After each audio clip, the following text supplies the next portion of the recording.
พระธรรมฮักกาย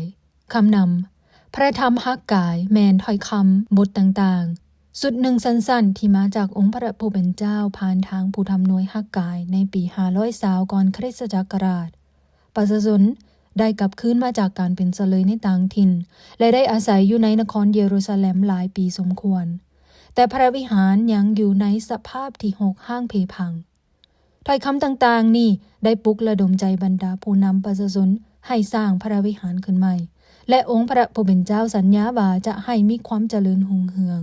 ตลอดทั้งให้มีสันติสุขในภายข้างหน้าสำหรับประชาชนที่ได้มีชีวิตใหม่และถึกสำละหล่อหลอมให้บริสุทธิ์แล้วบทที่1พระเจ้าสั่งให้สร้างพระวิหารขึ้นใหม่ข้อที่1ในปีที่2ที่ดาริอุสได้ขึ้นเป็นจักรพรรดิแห่งเปอร์เซียอันกงกับวันที่1ของเดือนที่6ถ้อยคำของพระเจ้ายาเวได้มาถึงโดยทางผู้ทำนวยฮักกายถ้อยคำนี้แม่นสำหรับเซรุบบาเบนลูกชายของเซอันตีเอนที่เป็นผู้ปกครองชาติยูดาห์และสำหรับเยซูอาลูกชายของโยซาดักผู้เป็นมหาปโรหิตข้อที่2พระเจ้ายาเวองค์ทรงฤทธิ์อำนาจยิ่งใหญ่กล่าวต่อฮักกายว่าประชาชนเหล่านี้ว่ายังบ่ถึงเวลาเทื่อที่จะสร้างวิหารของพระเจ้ายาเวขึ้นใหม่ข้อที่3แล้วพระเจ้ายาเวก็มอบถ้อยคำนี้ให้แก่ประชาชนโดยผ่านทางผู้ทำนวยฮักกายว่าข้อที่4ประชาชนของเฮาเอ๋ยเป็นหยังพระเจ้าจึงอยู่ในเฮือนที่ก่อสร้างอย่างดีในเมื่อวิหารของเฮายังหกห้างเพพังอยู่ข้อ5พระเจ้ายาเวองค์ทรงฤทธิ์อำนาจยิ่งใหญ่กล่าวว่าพวกเจ้าบ่เห็นหรือว่าแม่นหยังกำลังเกิดขึ้นกับพวกเจ้าข้อ6พวกเจ้าหว่านเม็ดพืชอย่างหลวงหลายแต่เก็บเกี่ยวได้น้อยเดียวพวกเจ้ามีอาหารแต่ก็กินบ่พออิ่มพวกเจ้ามีเหล้าองุ่นแต่ก็ดื่มบ่พอเมาพวกเจ้ามีเครื่องนุ่งห่มแต่ก็อบอุ่นบ่เพียงพอคนเฮ็ดเวียกหนักก็เลี้ยงชีพตนบ่พอกุ้มข้อที่7พระเจ้ายาเวองค์ทรงฤทธิ์อำนาจยิ่งใหญ่กล่าวว่าพวกเจ้าเห็นบ่ว่าเป็นหยังเหตุการณ์เช่นนี้จึงเกิดขึ้นข้อ8วันนี้จงขึ้นไปที่เนินภูต่างๆหาซอกไม้มาสร้างวิหารขึ้นใหม่แล้วเฮาก็จะพอใจนำและพวกเจ้าจะได้นมัสการเฮาสมกับที่เฮาควรได้รับคำย่องยอสรรเสริญพระเจ้ายาเวกล่าวดังนี้แหละข้อที่9พวกเจ้าหวังเก็บเกี่ยวได้หลายแต่ผัดได้น้อยเมื่อพวกเจ้านำผลปลูกมาบ้านเฮาซ้ำผัดให้มันปลิวหนีไปเป็นหยังเฮาจึงได้เฮ็ดเช่นนั้น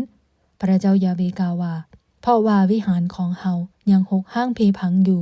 ในขณะที่พวกเจ้าแต่ละคนยุ่งอยู่กับเฮ็ดเวียกเฮ็ดงานเพื่อบ้านเฮือนของตนเองข้อ10เหตุฉะนั้นฝนจึงบ่ตกและบ่มีหยังงอกขึ้นได้11เฮาได้นำภัยแห่งแล้งมาสู่ดินแดนคือเนินภูต่างๆทงนาสวนองุ่นสวนมะกอกเทศตลอดทั้งเครื่องปลูกของฝังทุกๆชนิดที่ได้เกิดขึ้นตามพื้นดินสู่มนุษย์และสัตว์ทั้งหลายและทุกสิ่งที่พวกเจ้าพยายามปลูกขึ้นประชาชนเชื่อฟังคำสั่งขององค์พระผู้เป็นเจ้าข้อที่12แล้วเซรุบบาเบนลูกชายของเซอันตีเอนเยซูอาลูกชายของโยซาดักมหาปโรหิตและประชาชนทั้งหมดผู้ที่ได้กลับมาจากการเป็นเสลยในต่างถิ่นในบาบิโลนก็เฮ็ดตามพระเจ้ายาเวพระเจ้าของพวกตนได้บอกพวกเขาย่านกลัวพระเจ้ายาเว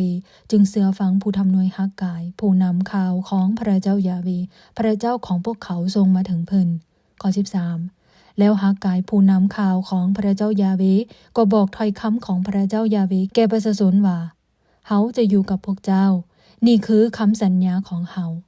พระเจ้ายาเวกล่าวดังนี้แหละข้อ14พระเจ้ายาเวได้บันดลใจทุกคนให้ช่วยกันสร้างพระวิหารเซรุบบาเบนลูกชายของเซอันตีเอน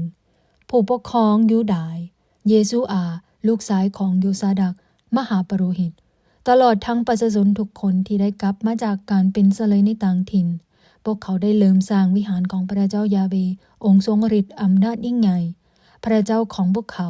ข้อ15ในวันที่24เดือน6กงกับรัชกาลปีที่2ของกษัตริย์ดาริอุส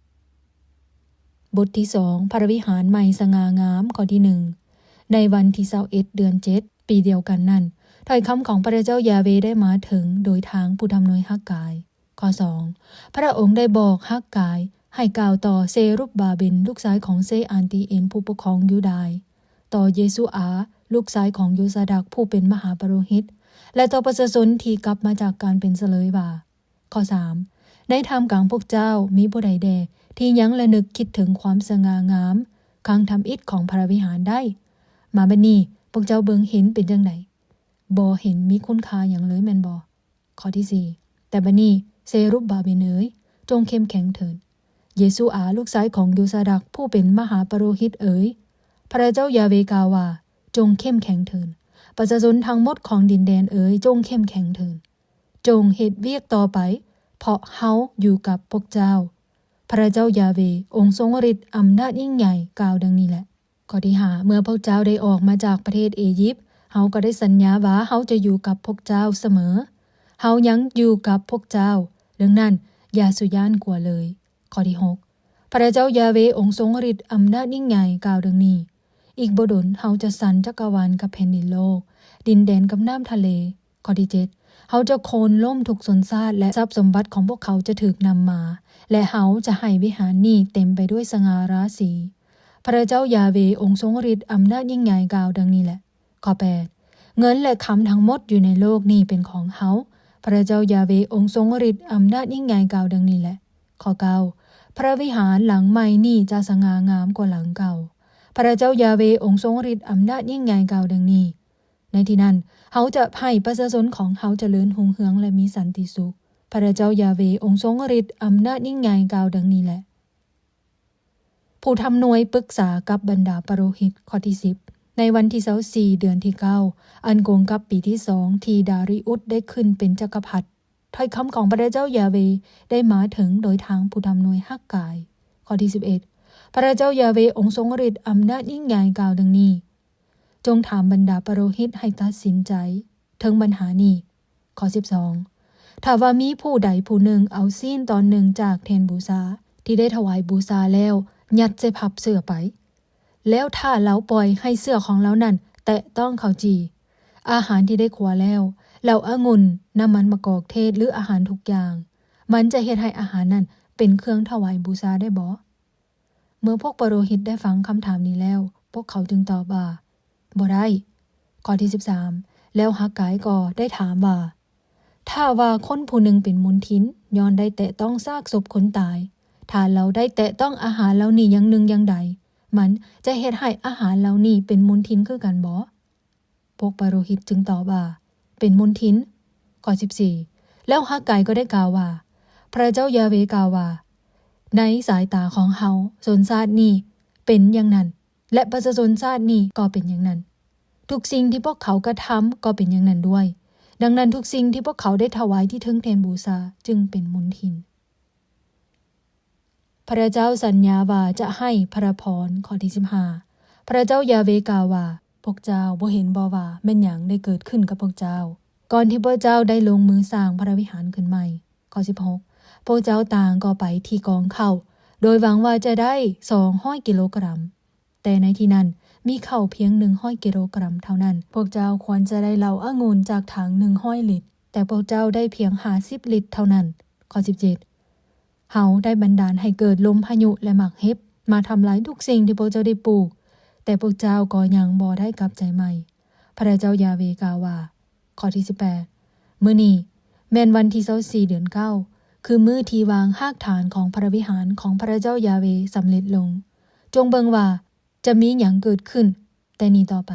ข้อที่ 19ถึงแม้นว่าจะบ่มีข้าวกินเหลืออยู่ต้นหมากองุ่นต้นหมากเดือต้นหมากพิลาและต้นมะกอกเทศยังบ่เกิดผลก็ตามแต่บัดนี้ต่อไปเฮาจะอวยพรพวกเจ้าองค์พระผู้เป็นเจ้าสัญญาต่อเซรุบบาเบนข้อที่20ในมื้อเดียวกันนั้นคือในวันที่24ของเดือนพระเจ้ายาเวได้บอกถ้อยคำครั้งที่2ให้ฮักกายข้อ21เพื่อให้บอกเซรุบบาเบนผู้ปกครองยูดาห์ว่าเฮากำลังจะสั่นจักรวาลกับแผ่นดินโลกข้อ 22และโค่นล้มราชอาณาจักรต่างๆและเฮ็ดให้อำนาจของพวกเขาสิ้นสุดไปเฮาจะคว่ำรถหบและคนขับทั้งหลายของพวกเขาทิ่มฝูงม้าของพวกเขาจะตายและคนขี่ม้าจะฆ่าฟันกันและกันข้อที่23พระเจ้ายาเวองค์ทรงฤทธิ์อำนาจยิ่งใหญ่ได้กล่าวว่าในวันนั้นเฮาจะเอาเจ้าเซรุบบาเบนลูกชายของเซอันทีอินผู้เป็นคนทับไส้ของเฮา และพระเจ้ายาเวกล่าวว่าเฮาจะให้เจ้าขึ้นเป็นผู้ปกครองในนามของเฮาเจ้าเป็นผู้ที่เฮาได้เลือกไว้พระเจ้ายาเวองค์ทรงฤทธิ์อำนาจยิ่งใหญ่กล่าวดังนี้แหละ